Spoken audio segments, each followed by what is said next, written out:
નમસ્કાર મારા વહાલા વિદ્યાર્થી મિત્રો, આજે વાત કરીશું ગાલા અસાઇનમેન્ટ સોલ્યુશન 2024 મિત્રો ધોરણ 10 અને વિષય વિજ્ઞાનના પેપર નંબર 6 ના વિભાગ સી નું સંપૂર્ણ મિત્રો સોલ્યુશન સમજૂતી સાથે આપણે મેળવીશું। જો મિત્રો તમે બધા વિષયના 5 પ્રેક્ટિસ પેપરોનું સંપૂર્ણ સોલ્યુશન મેળવવા માંગો છો તો ચેનલને ખાસ સબસ્ક્રાઇબ કરી દેવા માટે વિદ્યાર્થી મિત્રો તમને વિનંતી છે। પ્રશ્ન ક્રમ નંબર 38 થી 46 ના કોઈ પણ મિત્રો તમારે 6 પ્રશ્નોના જવાબ 60 થી 80 શબ્દોની અંદર આપવાના રહેશે અને પ્રત્યેકના 3 ગુણ રહેશે।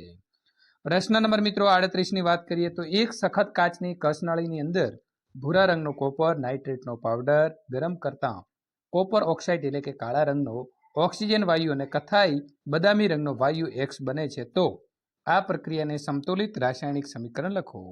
તો મિત્રો આવશે પ્રથમ 2Cu કૌંસમાં NO3 કૌંસ પૂરો 2 પ્લસ અહીં મિત્રો 2CuO plus O2 plus 4NO2 ઉત્પન્ન થતો કથાઈ બદામી રંગનો વાયુ X ને ઓળખો તો એ હશે મિત્રો નાઇટ્રોજન ઓક્સાઇડ એટલે કે NO2।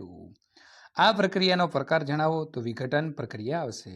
પ્રશ્ન નંબર મિત્રો 39 કોપરનું શુદ્ધિકરણ કઈ પદ્ધતિથી કરી શકાય છે તે જણાવી તેની કાર્ય પદ્ધતિ આકૃતિ વર્ણવો। તો મિત્રો જવાબ આવશે કે કાચી ધાતુમાંથી મેળવેલ ધાતુ અશુદ્ધ હોય છે અને આથી ધાતુનું શુદ્ધિકરણ કરવું પડે છે। વિદ્યુત વિભાજનીય શુદ્ધિકરણ એ અશુદ્ધ ધાતુના શુદ્ધિકરણ માટે સૌથી વ્યાપક પ્રમાણની અંદર વપરાતી મિત્રો પદ્ધતિ છે। કોપર ઝીંક ટીન નિકલ ચાંદી અને સોના જેવી ધાતુઓને શુદ્ધ કરવા માટે વિદ્યુત વિભાજનીય રિડક્શન કરવામાં આવે છે, જેમાં મિત્રો અશુદ્ધ ધાતુના સળિયાને એનોડ અને શુદ્ધ ધાતુની પાતળી પટ્ટીને કેથોડ બનાવવાની અંદર ઉપયોગી છે। ધાતુ ક્ષારના દ્રાવણનો વિદ્યુત વિભાજ્ય તરીકે તેનો ઉપયોગ કરવામાં મિત્રો આવે છે। તો આ પ્રકારની તમારે જે છે તે મિત્રો આકૃતિ દોરવાની રહેશે, જે તમે અહીં જોઈ શકો છો। ત્યારબાદ વાત કરીશું કે આકૃતિમાં દર્શાવ્યા પ્રમાણે સાધનોની પ્રથમ તમારે ગોઠવણી જે છે તે કરવાની રહેશે। વિદ્યુત વિભાજ્યમાંથી વિદ્યુત પ્રવાહ પસાર કરતા એનોડમાંથી અશુદ્ધ ધાતુ વિદ્યુત વિભાજ્યમાં ઓગળે છે અને વિદ્યુત વિભાજ્યમાંથી સમતુલ્ય માત્રાની અંદર શુદ્ધ ધાતુ કેથોડ ઉપર જમા થાય છે। દાખલા તરીકે મિત્રો એનોડ તો પ્લસ CuS એટલે કે અશુદ્ધ હોય તો મિત્રો ઇટ્સ ગીવમાં આવશે Cu નો વર્ગ plus Aq plus 2E minus. કેથોડની વાત કરીએ તો Cu નો વર્ગ પ્લસ Aq પ્લસ મિત્રો 2E minus it's give CuS એટલે કે શુદ્ધ મળશે। તો અહીં કુલ પ્રક્રિયા થતા Cu અશુદ્ધમાંથી મિત્રો Cu શુદ્ધ બને છે। દ્રાવણ અશુદ્ધિઓ દ્રાવણની અંદર જાય છે, જ્યારે ગોલ્ડ સિલ્વર લેટિયમ જેવી અદ્રાવ્ય અશુદ્ધિઓ પાત્રના તળિયે કાદવ રૂપે જમા એટલે કે નિક્ષેપિત થાય છે, જેને મિત્રો એનોડ પંક જે છે તે કહેવામાં આવે છે। પ્રશ્ન નંબર મિત્રો 40 મિશ્ર ધાતુ એટલે શું? મિશ્ર ધાતુઓના ઉપયોગો જણાવો। આપેલા મિશ્ર ધાતુઓ કઈ ધાતુઓના મિશ્રણ છે તે જણાવો। તો મિત્રો અહીં પ્રથમ પિત્તળ અને કાંસુ, તો બે કે તેથી વધુ ધાતુઓ અથવા ધાતુ અને અધાતુના સમાંગ મિશ્રણને મિત્રો મિશ્ર ધાતુ કહેવામાં આવે છે। મિશ્ર ધાતુના ઉપયોગોની વાત કરવામાં આવે તો પહેલું છે કઠિનતા અને મજબૂતાઈ વધે છે, કાટ લાગતો નથી, પરિણામે રસોઈના વાસણો યંત્રના ભાગો કે સંગીતના સાધનો બનાવી શકાય છે। ઓછી વીજ વાહકતા જેવી મિશ્ર ધાતુ મેળવી શકાય છે। મિશ્ર ધાતુનું ગલન બિંદુ નીચું લાવી શકાય છે। પિત્તળ એ ત્રાંબુ એટલે કે Cu અને ટીનની એટલે કે Sn મિશ્ર ધાતુ છે। કાંસાનો વાત કરવામાં આવે તો કાંસુ એટલે મિત્રો બ્રોન્ઝ એ કોપર Cu અને ઝીંક એટલે કે Zn મિશ્ર ધાતુ ધરાવે છે। પ્રશ્ન નંબર મિત્રો 41 ચેતાકોષની નામ નિર્દેશવાળી આકૃતિ દોરી તેના ભાગોનું વર્ણન કરો। તો શરીરની અંદર ઉર્મી વેગે ચેતાકોષો ચેતાતંતુ અને ચેતોપાગમમાં વહન પામે છે। તો વિદ્યાર્થી મિત્રો આ પ્રકારે તમારે આકૃતિ દોરવાની રહેશે। ઉર્મી વેગનું સર્જનની વાત કરવામાં આવે તો સંવેદી અંગો ચેતાકોષના શિખાતંતુની ટોચ ધરાવતા વિશિષ્ટ સંવેદના ગ્રાહીઓ હોય છે। શિખાતંતુની ટોચના અગ્રછેડે બાહ્ય ઉત્તેજનાની માહિતી મેળવવામાં આવે છે। આ સ્થાને મિત્રો રાસાયણિક ક્રિયા દ્વારા ઉર્મી વેગ વિદ્યુત આવેગ જે છે તે ઉત્પન્ન થાય છે। ઉર્મી વેગનું વહન શિખાતંતુની ટોચ પાસે સર્જન પામેલા ઉર્મી વેગ શિખાતંતુથી ચેતાકોષકાય સુધી વહન પામે છે। આ ઉર્મી વેગે ચેતાકોષકાયથી ચેતાક્ષ અને અંતે ચેતાંતો સુધી પહોંચે છે। ચેતોપાગમ પાસ પાસેના બે ચેતાકોષોની ગોઠવણીમાં એક ચેતાકોષના અક્ષ તંતુના ચેતાંતો અને બીજા ચેતાકોષના શિખાતંતુઓ વચ્ચે રહેલા સૂક્ષ્મ અવકાશની અંદર ચેતોપાગમ કહે છે. જ્યારે મિત્રો ઉર્મિવેગ અક્ષ તંતુના ચેતાંત સુધી પહોંચે ત્યારે ચેતા રસાયણો મુક્ત થાય છે. આ રસાયણ ચેતો પાગમમાંથી પસાર થઈ અને પછીના ચેતાકોષના શિખાતંતુ ઉર્મિવેગે ઉત્પન્ન કરે છે. મિત્રો શરીરની અંદર ઉર્મિવેગના વહનની આ સામાન્ય પ્રણાલી છે અને અંતે આ ઉર્મિવેગ ચેતાકોષમાંથી સ્નાયુ કોષો કે ગ્રંથિ સુધી લઈ જવાની અંદર મિત્રો આવે છે. પ્રશ્ન નંબર મિત્રો 42. ગર્ભ નિરોધનની વિવિધ રીતો કઈ છે તેની સમજૂતી આપો. જાતીય સમાગમ દ્વારા ગર્ભધારણની સંભાવના હંમેશા રહે છે અને ગર્ભધારણ રોકવા માટે અનેક રીતો શોધાય છે. તેના ઉપયોગથી મિત્રો વસ્તી નિયંત્રણ થઈ શકે છે.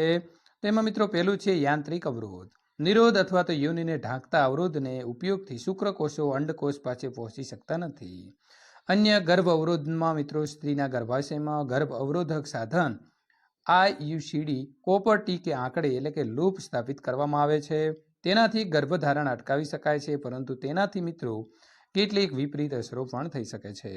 બીજું છે મિત્રો રાસાયણિક અવરોધ. આ પદ્ધતિની અંદર સ્ત્રીઓ દ્વારા ગર્ભ અવરોધક ગોળીઓનો ઉપયોગ કરવામાં આવે છે. ગર્ભ અવરોધક ગોળીની અંદર રહેલી દવા સ્ત્રી શરીરની અંદર અંતઃસ્ત્રાવના સંતુલનને બદલે છે. તેથી અંડપતનની ક્રિયા થતી નથી અને ફલન થતું નથી.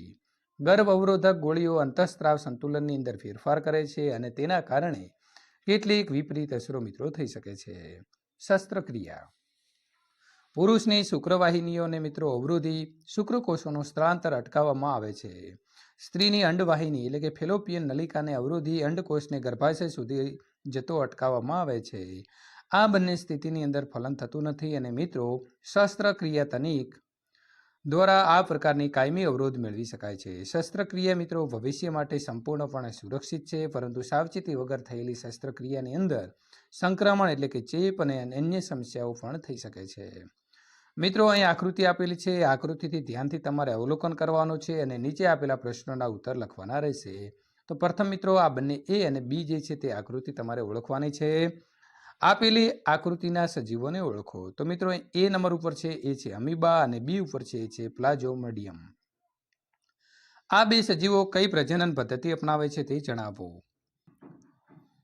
અમીબા એ વિભાજન અને પ્લાઝ્મોડિયમ એ મિત્રો બહુભાજન પ્રજનન પદ્ધતિ જે છે તે મિત્રો અપનાવે છે. પ્રશ્ન નંબર 44. આપેલા પ્રશ્નોના ઉત્તર આપો. પ્રકાશના વક્રીભવનના નિયમો લખો. તો જવાબ આવશે મિત્રો આપાત કિરણ, વક્રીભૂત કિરણ અને બે માધ્યમોને છૂટી પાડતી સપાટી ઉપર મિત્રો આપાત બિંદુએ દોરેલો લંબ એક જ સમતલમાં હોય છે. પ્રકાશના આપેલ રંગ તથા આપેલા માધ્યમોની જોડ માટે આપાત કોણના સાઇન અને વક્રીભૂત કોણના સાઇનનો ગુણોત્તર અચળ હોય છે. આ નિયમ સ્નેલના નિયમ તરીકે ઓળખાય છે. ત્યાર પછી મિત્રો નંબર 2. કાચના લંબઘનનો વક્રીભાવનાંક 71, માધ્યમનો વક્રીભાવનાંક 2 છે. હવે કાચના લંબઘન ઉપર મિત્રો પ્રકાશનું કિરણ આપાત કરવામાં આવે ત્યારે કાચના લંબઘનમાંથી નિર્ગમન પામતા કિરણોની આકૃતિ નીચેના કિસ્સામાં દોરો. પેલું મિત્રો છે એ 1 કરતાં જે છે તે મિત્રો તમારે નાનો દોરવાનો છે n2, 1 બરાબર n2 દોરવાનો છે અને 1 જે છે એ 1 કરતાં n2 મોટો દોરવાનો છે. તો મિત્રો એ, બી અને સી આ પ્રકારની તમારે જે છે તે આકૃતિ દોરવાની રહેશે. પ્રશ્ન નંબર 45. બહિર્ગોળ લેન્સ દ્વારા રચાતા પ્રતિબિંબના પ્રકારો, પરિમાણ અને સ્થાન જણાવો અને તેની કિરણ આકૃતિ દોરો. વસ્તુ મિત્રો 2f પર હોય તો આ પ્રકારની આકૃતિ આવશે મિત્રો અને તેની અંદર પ્રતિબિંબનું સ્થાન જોઈએ તો વસ્તુનું વિરુદ્ધ બાજુએ 2f2 પર પ્રતિબિંબનો મિત્રો જે છે તે સ્થાન આવે છે. પ્રકાર વાત કરીએ તો વાસ્તવિક અને ઉલટું આવશે.